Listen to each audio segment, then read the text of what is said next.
Welcome into the PHNX Suns podcast, brought to you by our friends at the DraftKing Sportsbook app, America's top-rated sportsbook app. Don't forget to subscribe wherever you get your podcast and leave us a 5-star review. I'm Lindsey Smith, here with Saul Bookman, Espo and Gerald Bourget. Gentlemen, you feeling good today? Yes. Deja vu. I don't know. I feel like my bones are stronger today. By the way, feel free to subscribe where you don't get your podcast too. That helps us as well. So Does it? it does. Anybody subscribing wherever, that helps That's us. true. That is very true. Right. Multiple places that you listen to podcasts. We'll take it all. Just come hang out with us on a pretty much daily basis. We're here for you. Sometimes twice in a day. This is true.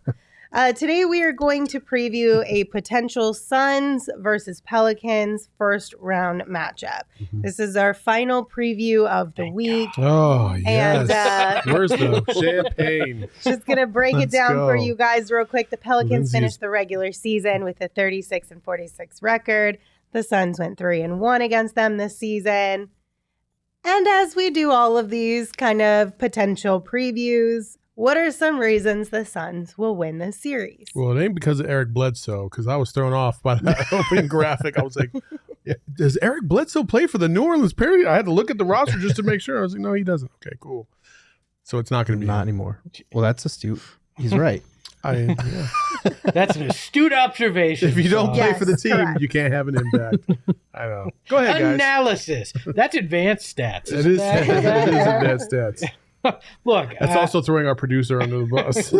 way to go. Look, the Pelicans are an interesting team. It's tough to really know what you're getting when it comes to them in this series because they acquire C.J. McCollum at the trade deadline. Ingram's been out. Who the hell knows what's going on with Zion? Like this is a team that you don't know, and that's scary to me just going into that because, yeah, there's some film with C.J. McCollum. You've played him, against them. You know C.J. McCollum well from his time in Portland, but that scares me. But look, the Suns are just a better team. I feel like I've said this a lot in these previews, but that's just the case. The Suns are a significantly better team than New Orleans, and New Orleans is going to have to go through 2 play-in games and win 2 games just to get to Sunday in Phoenix. So I don't feel overly concerned at all when it comes to New Orleans because the Suns are fundamentally sound. The only way they'd have problems with New Orleans is if they did it to themselves. That is very true because I want to go back to what you were saying. The Pelicans are a tough team to peg just because they, added McCollum. That totally changes the complexion of any series because, as we saw in the game that the Suns lost to the Pelicans when McCollum played, he's very good against the Suns. He's one of those under-the-radar Suns killers, and he's just so shifty off the dribble, around screens, can get his shot up at any time. That's a tough guy to guard in any playoff series, especially because if you put Mikal Bridges on that guy, well, then you still have Brandon Ingram, who is a long, lanky wing, and the Suns have struggled with guys like that when they can't put Mikal on him. We saw it with Paul George last year. Not that Ingram is George, but he's a very good player. The thing for me is that the Pelicans are not a very efficient team. They're 23rd in field goal percentage, 27th in three-point percentage, and they take the 7th fewest threes per game. Now, obviously, McCollum changes that season-long average a little bit, but they're just not a great shooting team outside of him. So that's one thing that's in their favor. And also Brandon Ingram is coming off a hamstring injury. He hasn't played in a week. He's going to play in the play-in game and should be good to go. But that's something I'll be keeping an eye on is how healthy does he look? How good does he look? And of course the Zion thing, that's kind of hanging overhead to a lesser degree, like the Kawhi Leonard thing we talked about with the Clippers. But if you add a guy like that into a series without any reps basically all season, how is your team going to look? I am probably more afraid of the Pelicans than any of the other 3 teams that exist, even the Clippers. I just feel like that game that we saw roughly about a month and a half ago kind of give you a glimpse. Now, I know they were shooting pretty lights out, especially Brandon Ingram. He was having one of those games. But that just kind of gave me a glimpse in terms of matchups, length. They probably have more length than anybody else that they could possibly play in the first round. And when we talk about the depth at center, they have depth at center. When you're talking about some of the perimeter players, now that CJ McCollum is there, I feel like they match up better with the Suns than any of the other three teams that we've spoken about. They give me great concern because on a good night, defensively, they're sound and they can block a lot of shots and they can really be a nuisance out there. And they got some young guys that don't know any better, like Jackson Hayes, that can make a difference in these games. So to me, that's the one team I was like, I don't really want to play the Pelicans. I'd rather play anybody else but the Pelicans. I'm kind of surprised to hear you say that, to be honest with you. I mean, I get it, but also I don't I know what I'm going to get from the Clippers, right? I know Paul George is probably going to show up, even though he's, you never know. He's like a box of chocolates. And then, with the Timberwolves, the stars there. With the Pelicans, it's kind of so all over the place. You don't know if CJ McCollum's going to be the bell cow or if it's going to be Brandon Ingram or hell, it could even be a Graham. Like you just never know from night to night. And that's the scary part is that one guy could go off versus another, which is, I know that's the case for any of these teams, but matchup wise, especially length wise, I just feel like that's a team that could take a DA out of his game. Mm-hmm. And we've talked about DA being the X factor basically in all these series. And if DA's not effective on the glass or he's not into it offensively, and these guys are the reason why, the whole game changes. And it basically comes down to Devin Booker and CP3 against your other squad. And I just don't like that so much. I agree with you that I think I still have the Clippers in terms of like the team. I think this would be worst against the Suns.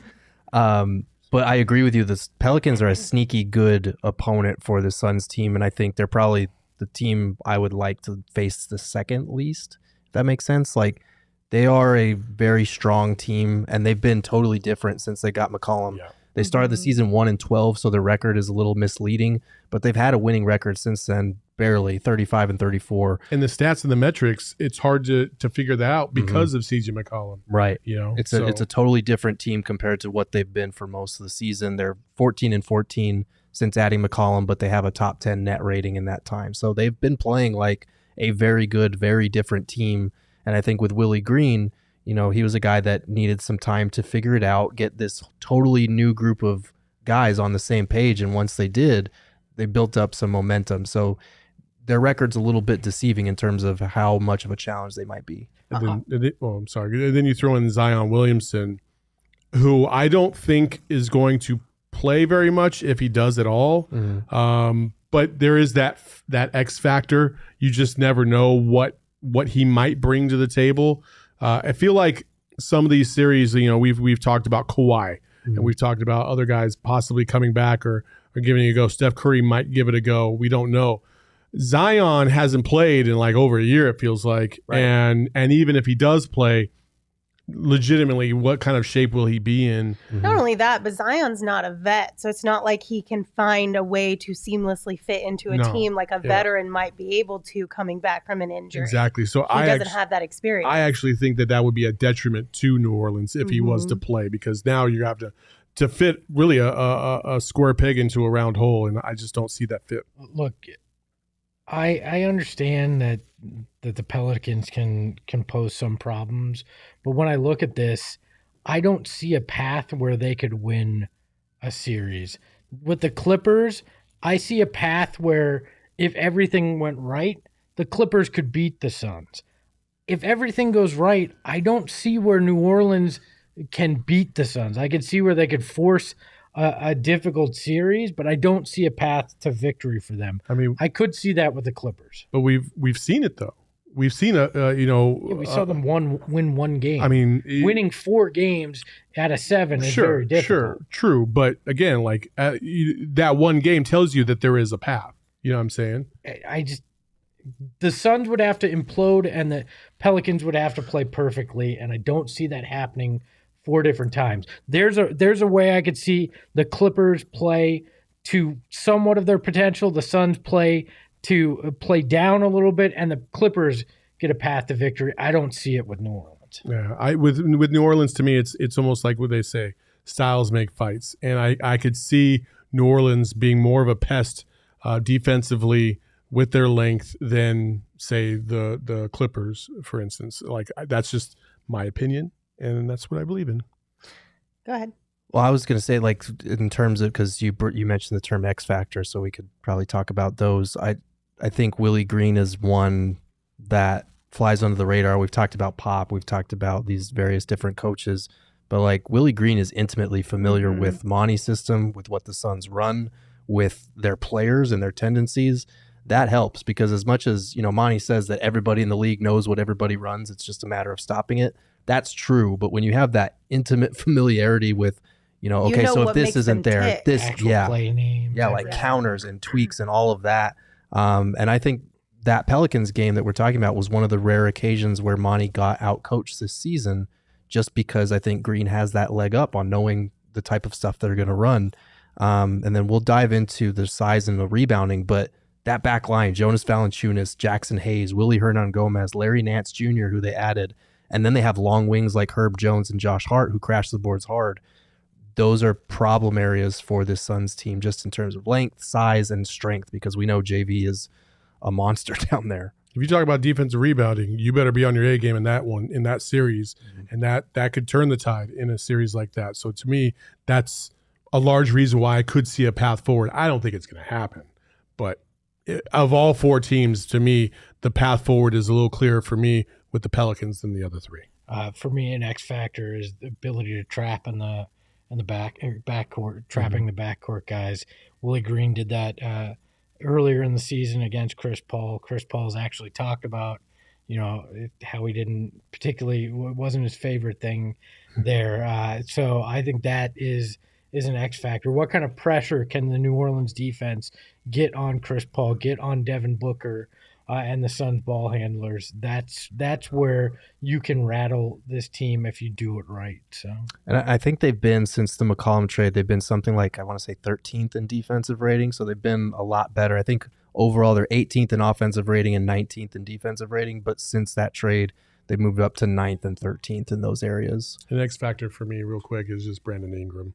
What kind of Brandon Ingram is going to show up? Is it going to be the great Brandon Ingram that we've seen from time to time, or is it going to be the LA Lakers version? All right, we have a special guest joining us now, Mason Ginsberg, writer for Bourbon Street Shots and host of the In the Know podcast on Blue Wire. Mason, thank you so much for joining us and taking some time out of your day today. How are you?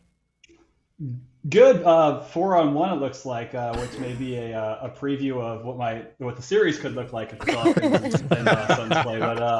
But no, good to be here. Thanks for having me. We promise we won't go too hard in the paint. We'll just make this real easy, I swear. Just to start things off, maybe just give us a bit of an overview, things that we should know about this Pelicans team. Yeah, I think the overarching theme is, ever since the CJ trade, this team has been real tough when healthy. And when healthy, obviously the Zion piece looms over all this. But when I say when healthy, I'm taking him out of the picture because he hasn't been with the team all season. But this team with Ingram, with CJ, with Jonas, with Herb Jones, I mean, they've been very strong when they've all been together. And so I think it's going to be tough for them to even get to do a series with Phoenix, but if they're all coming with good health, I think they'll be tough. How do you like your guys' matchup against the Spurs? And then I'll piggyback and say, how do you like your chances to possibly get to an 8 seed? Yeah, I mean, I feel good about the game against the Spurs tomorrow night. I think San Antonio's played New Orleans tough all season, so it's not going to be. I mean, you can look at the two rosters and say that the Pelicans have the talent advantage, and I think that's fair. But Spurs play tough; they play well for Pop, and so I mean, I do like them in that game. But I think with CJ and with Brandon, it's just too much offensive firepower for them to keep up with. They've got some good, obviously defensive players who can try to slow down those types of players for New Orleans, but I don't think they'll be able to outlast them for 48 minutes. As for the next game, should they win, that's a lot different story. I mean, you could say the exact same things I said about the Pelicans, about the Los Angeles Clippers since Paul George came back and since they've reintegrated, Covington and Powell. And then obviously the Timberwolves belong in the playoffs outright. I mean, it's tough for them to even have to be in this play-in situation with their record. So it's going to be either team the Pelicans potentially face on Friday will be a challenge. Mason, I wanted to ask about, because this Pelicans team looks a lot different from most of their meetings against the Suns this season. There were only the 2 games with CJ. What kind of stands out to you in terms of key players in this matchup or key matchups in the series, Suns versus Pelicans? Yeah, ironically, the game that sticks out to me against the Suns was the one earliest in the season, where the Pelicans really hung tough for a long time. And I feel like there was some weird thing that happened with Jonas and Herb Jones, where there was a concussion. I think a Jonas elbow caught Herb Jones, and he had to leave the game, and the game kind of turned after that. And so I think he's super important to the team. But I look at I'm very curious if the series comes to pass what Willie Green does with Jonas Valanciunas, because he's been very a big piece of what the Pelicans have done. He's been on the floor all season, which has been really important in staying healthy. But Chris Paul's picked him apart, and Chris Paul does that with a lot of centers like Jonas. And so, how does he manage his minutes? Because he's still going to be a valuable player for the team in the series, but against a point guard like Chris Paul, he can take advantage of matchups like that. And so does Willie go small? Now that Larry Nance is with the team, he could figure in pretty heavily for the Pelicans at the 5 potentially. And so I think Willie as a rookie head coach will really be tested in a series like this to figure out what matchups he can really use for extended periods of time. So based on the name of your website, I assume it's a bar review site for New Orleans. So where are the best shots on Bourbon Street? The best shots on Bourbon Street are don't go to Bourbon Street. That's a good point. Plenty of other good spots in New Orleans to check out. Bourbon Street's got a couple of places that are decent, but I think most locals will tell you go somewhere else. All right. On a serious note, if you guys do find a way to make it into that 1-8 matchup, what's your prediction? Where do you think a series against the Suns would end up? I think the Pelicans could take a game. I don't think it could go much more than that. I mean, I look back, I compare it to the last time the Pelicans were in the playoffs. They swept Portland, but then they played the Warriors, and the Warriors kind of gentlemen swept them away. And I think you might see something similar with New Orleans. I mean, I think that there's enough there. Again, if Willie Green can manage rotations the right way, to steal a game, we'll get with Herb Jones. I think against Devin Booker would be critical for them to at least hang. And so he's been the way. I mean, Mike Prado wrote a great piece today about how good and important he's been for the Pelicans and how good he's been overall as a defender in this league, not just as a rookie. But so I think that the Pelicans do have enough if everyone comes in healthy to at least make it look competitive from game to game. But I don't think the Pelicans could really realistically get win more than a game in the series like this. I mean, losing the series 4-2 would be a big step for this team, in my opinion. Is there an actual chance that Zion could be back? I mean, we've heard rumblings. What are you hearing actually in and around the team? Unlikely. I won't totally shut the door on it, but the team hasn't said anything about it. There's been reports about the fact that he's probably not coming back this season. And just based on what we know about where he is in his ramp up, I think it would be surprising to me to see him on the floor at any point. And regardless, I mean, I think he's not going to jump back into any game and play 35 minutes, right? And so I think at best you'd see him on the floor in spurts, kind of like how he started out his rookie year. But it would be pretty surprising to me to see him on the floor in series against Phoenix. I was going to ask as well about Ingram, because he, missed that week, the last week of the season with the hamstring, but I know that he's good to go for the play-in game. Is that just kind of managing his load right before the playoffs, or is there lingering concern over what he might look like coming off of that? It's a good question. Hard to say for sure without being there, but I think the team feels good about him. It sounds like they're messaging all the right things. He's probable for tomorrow night. It sounds like he's going to be a full go, practice fully today. So the hope is that he's ready to go. But I think it's a fair question around, can you throw him out there for 40 plus minutes after he took the last week off, resting and getting ready for this play-in situation. So, and that's an important factor, because you'd want, I mean, it's the playoffs. You want to play your starters or your stars or close to around 40 minutes a night in the playoff situation like this. And so, and if you can't, then you're looking down lineup, and you're not, you guy you're replacing Ingram with is it just kind of depends on the matchup, but it's certainly a factor. We've talked a lot about Willie Green so far through our conversation. He's obviously he's got a lot of fans here in Phoenix. We're all rooting for him, outside of a potential series situation, of course. Just how have you seen him kind of grow and develop into a head coach throughout the season?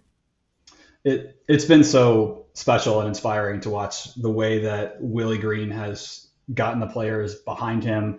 There seems to be so much joy in the locker room, and for a team that's 10 games under 500 or more. I mean, this is not something you may expect, but I mean, I don't know if you heard Josh Hart's podcast with I think it was I can't remember who we did it with JJ Redick, but there was this. It's a transformational shift between last year and this year, and what Willie Green's been able to do as a rookie head coach is really truly special. Obviously, there's some things that will be improved upon. A lot of times, I feel like as a young coach who was a player in the league for as long as Willie was, you may form allegiances to certain players, certain vets. I think that, he took too long to take Garrett Temple out of the rotation, for example. You could make the argument that he's doing the same thing right now with Devontae Graham versus Jose Alvarado, an undrafted rookie who's been really good for the Pelicans this year. But I mean, that's really nitpicking at a guy who's in the head coaching role for the first time in his life, and again, really can't say enough good things about him. Yeah, it's been really cool to watch him grow, especially because we talked to Monty the other night, and he said his coach of the year pick would be his man Willie Green, and he was like, "Well, you would say it's because he's my friend," and you're right. So that's been pretty cool. Has he mentioned just anything about what he's learned from his time in Monty? Because I know that this series, if it did happen, would probably be very special to the both of them. Yeah, it hasn't. I mean, it may have come up once or twice, before games against Phoenix earlier in the season, but I imagine it would be a big storyline if they were to play each other. And I'm right there with you. I'm looking forward to hearing more about it. So it's clear how much respect those two people have for each other. Absolutely. Mason, thank you so much for taking some time out of your day to join us and share your insight. Everyone, be sure to follow him on Twitter at Mason Ginsberg. We'll see you later. Good luck this week. Thanks. Hopefully play you guys in a few days. I love that. I love hearing that about Willie Green, because Willie Green is actually, he was genuinely so nice to work with. He's a good person. And as much as it sucked to lose him here in Phoenix, it's really cool to see him move up in his career and be seemingly thriving, considering he's a rookie head coach. Yeah. I mean, he's one of the best candidates to get a head coaching job from this last cycle for sure. I know he was your go-to guy when you were at Bally's, but it's great to see, and you could see in that first matchup. I'm glad he referenced that first matchup, because that first matchup was problematic for the Suns, because he knew some of the ins and outs of the team, double teaming Chris Paul in the backcourt, getting the ball out of his hands, he knew that. But then the Suns adjusted, and I know an injury kind of helped that out a little bit. But I think it would be a great mental battle between him and Monty Williams if they should meet up in the first round, which is another reason why I don't want to see this team. I just don't. I wish I knew Mason before I went to New Orleans, because that Bourbon Street advice would have been helpful. So. Bourbon Street is one of those things you got to do once in your life, but then once you're done with it, you can move on. Check it off your bucket list and never visit it's again. The gates of hell opened up when you walk down Bourbon Street. Wow, you guys are really getting me excited for potential Suns Pelicans match. Honestly, though, I had a, surprisingly, coming from me, I enjoyed it. The first All-Star game that I went to was the second weekend of Mardi Gras. And so you had All-Star crowd and Mardi Gras crowd. Oh God. It was chaotic as all get out, but it was fun to walk down the streets and kind of people watch, and it was interesting. Yeah. I would recommend at least doing it once. I do need to do it once still. That was my same experience. It is very much so you start and Bourbon Street's like, oh, okay. And the further you get down, the seedier it gets. Yeah. Until you're at the very end, you're like, I don't know how I wound up Like, we here. gotta go back the other way. We Let's gotta start turn backtracking. All right, the NBA playoffs mean next level basketball. Get ready for all the action by betting the play-in tournament with DraftKings Sportsbook, an official sports betting partner of the NBA. New customers can bet $5 on any team to win and get $150 in free bets instantly. If they do, you're going to clinch a win no matter what. You guys know who's not in the play-in tournament, the play-in game? The Lakers. Well, I was going to say the Phoenix Suns because... They're the best team in the NBA. But also, the Lakers are not Our either. petty minds were like, fuck the Lakers. And we all went to the Lakers. She's trying to set me up, and I'm like, no, screw that. Let's yell at the Lakers. But also, the Lakers aren't in because... The They Phoenix suck. Suns are the best team in the NBA, and the Lakers suck. Amazing. Our You can choreography also- is on point. We are killing it today. You can also bet on the NBA with same-game parlays, and for each day of the play-in, you can get a risk-free bet up to $10 if your same-game parlay does not hit. Now is a great time to download the DraftKings Sportsbook app and get some skin in the game. Be sure to use that promo code PHNX. Bet $5 on any NBA team to win their game during the play-in tournament and get $150 in free bets instantly. That's promo code PHNX at DraftKings Sportsbook, an official sports betting partner of the NBA. Just a reminder that is 21 and older only, Arizona only. If you have a gambling problem, call 1-800-NEXT-STEP. New customers only, minimum $5 minimum deposit. Eligibility restrictions apply. See DraftKings.com/sportsbook for details. So why is it called the play-in, but it's called the playoffs? Shouldn't they be the play-outs? 'Cause Or you- like, I think. Well, That's a realistically, philosophical you're question. playing I was to not get prepared. in. and then you're playing to knock somebody out. Yeah. I mean, that's fair. Well, because I don't you're know. because it's like a face-off, like you're playing off, and so you have to play in to Playoff. get. No, I'm not gonna say Okay. I saved you. that. Thank So I'm going to put you guys on the spot here. We're going to share a DraftKings pick of the week. Okay. If you're betting the play-in, who are you putting your money on? Any of these games, what are you thinking that you would be able to win some cash on? I'm going to go to the Eastern Conference. It's going to be nuts, and y'all can laugh at me.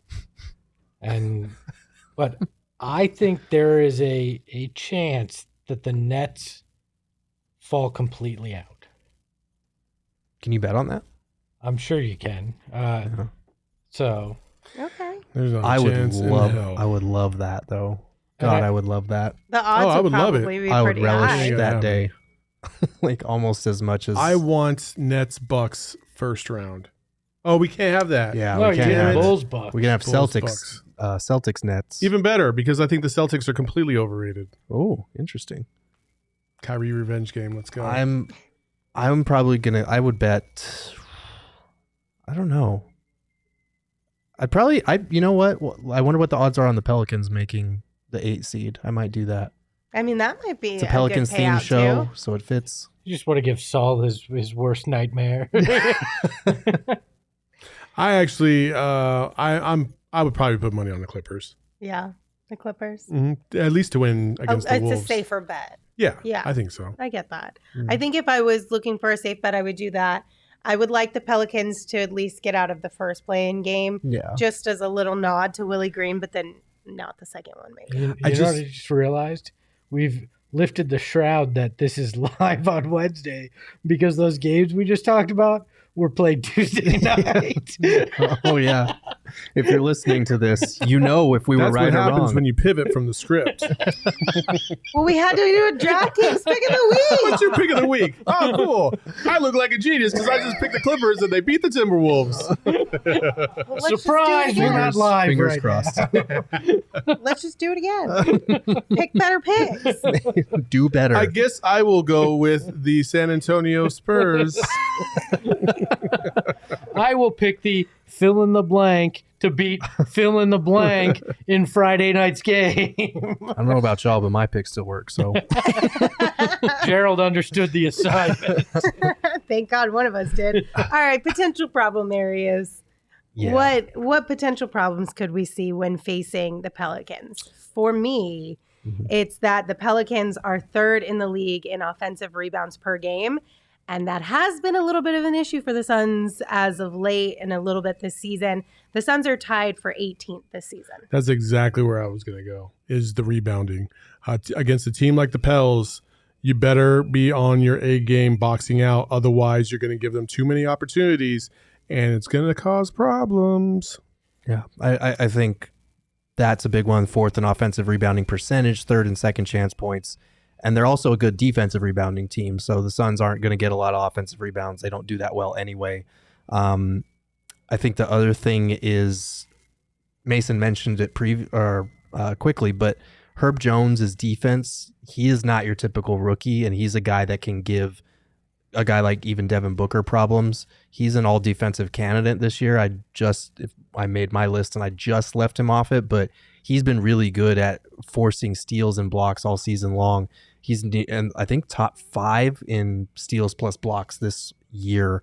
And then the other one is free throw rate. The Pelicans do get to the line the 6th most in the NBA, and we've seen the Suns, especially after the All-Star break, get bogged down by a lot of these free throw heavy games. So if they're getting outshot by the free throw line, if Herb Jones is making life difficult for Booker, and if they're killing them on the offensive glass, suddenly this becomes a much more competitive series. Yeah, I do not like DeAndre Ayton versus Jonas Valanciunas and the bigs in this Pelicans lineup. It's not a matchup I particularly am excited to see. I could see where DA would struggle, which obviously starts a whole different we don't need to go down that we don't want to have to deal with in round 1.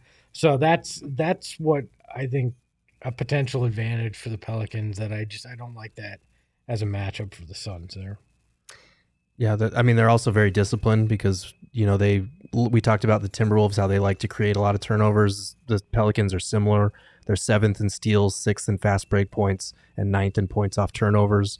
And they only give up the 4th fewest fast break points. So they're a very good transition team on both ends, unlike the Wolves, who make a lot of mistakes and aren't the best transition team. So that would be a difference, that you have to beat teams in these specific areas to give yourself a better chance. And the Pelicans are pretty diligent about a lot of this kind of stuff. All right, pros and cons of Gerald traveling to New Orleans. Well, I'll start with the pro because I've never been there, so it would be nice to check that one off the bucket list because I've never been to New Orleans in general. So I liked it. I did. I liked my trips to New Orleans, so I don't have any cons for you. There's a lot of good gumbo. Yeah, really good good Southern food for sure. Like, that's one of my favorite parts about going to New Orleans. So, and you get to go to Cafe Du Monde.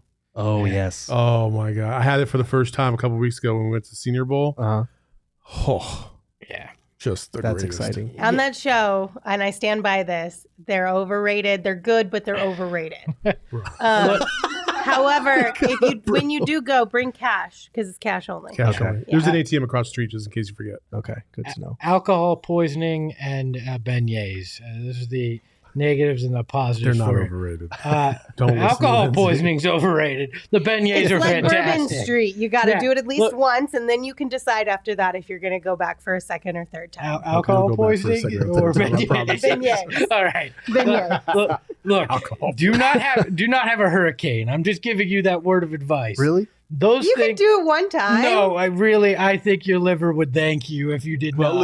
listen. Espo's liver can only take like a drop of alcohol No, when anyway before he's all loopy and shit. Back when So I went to you'll be New fine. Orleans, I was a little bit more practiced back then in my drinking abilities. I don't believe you. And you order one of these things that are dirt cheap on Bourbon Street. You get this big glass. You're like, oh, it's kind of fruity. It's this, and then you realize, holy crap! I just had like 6 shots of alcohol in one drink, and I'm on Bourbon Street now, and it's on. Okay, so Don't it's do it. because it snuck up on you, not because it was gross. No, it wasn't Okay. gross. It just.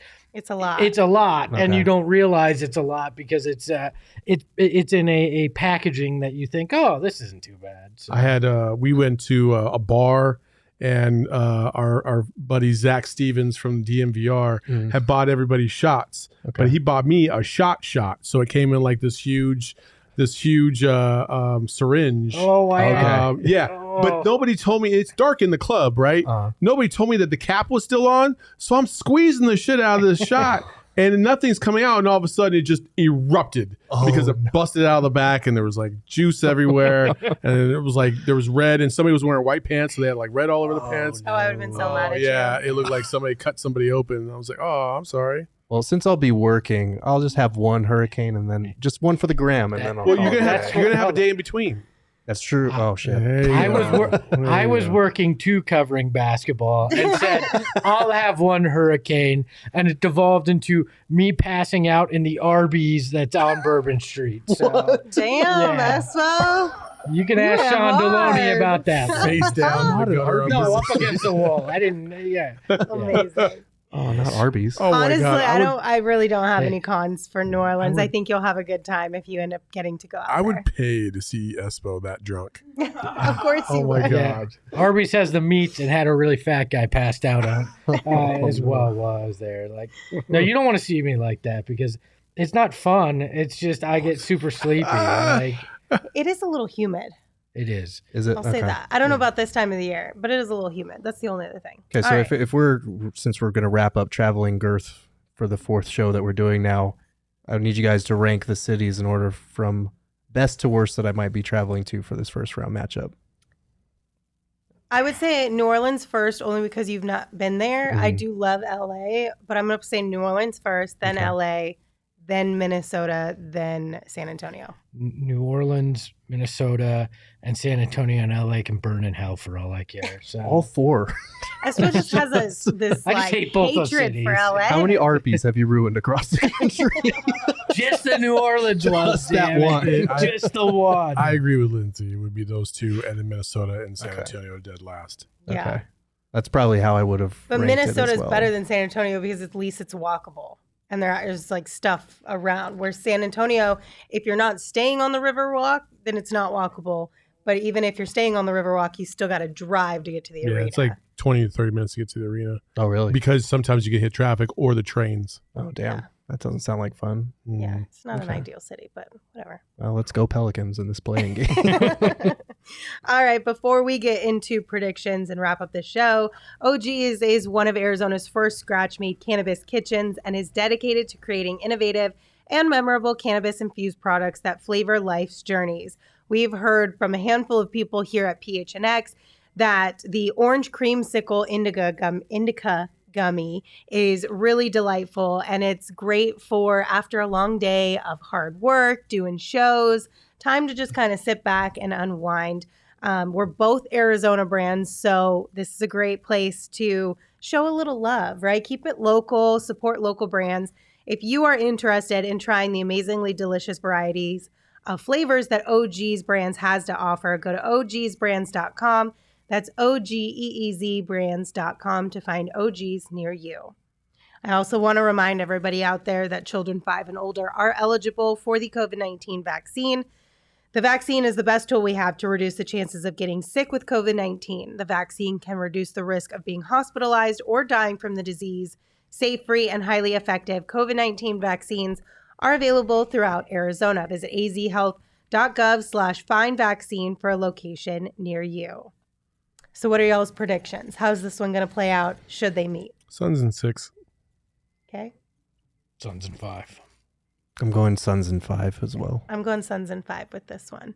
I totally understand where your head's at, Saul, but I still just don't think it's enough.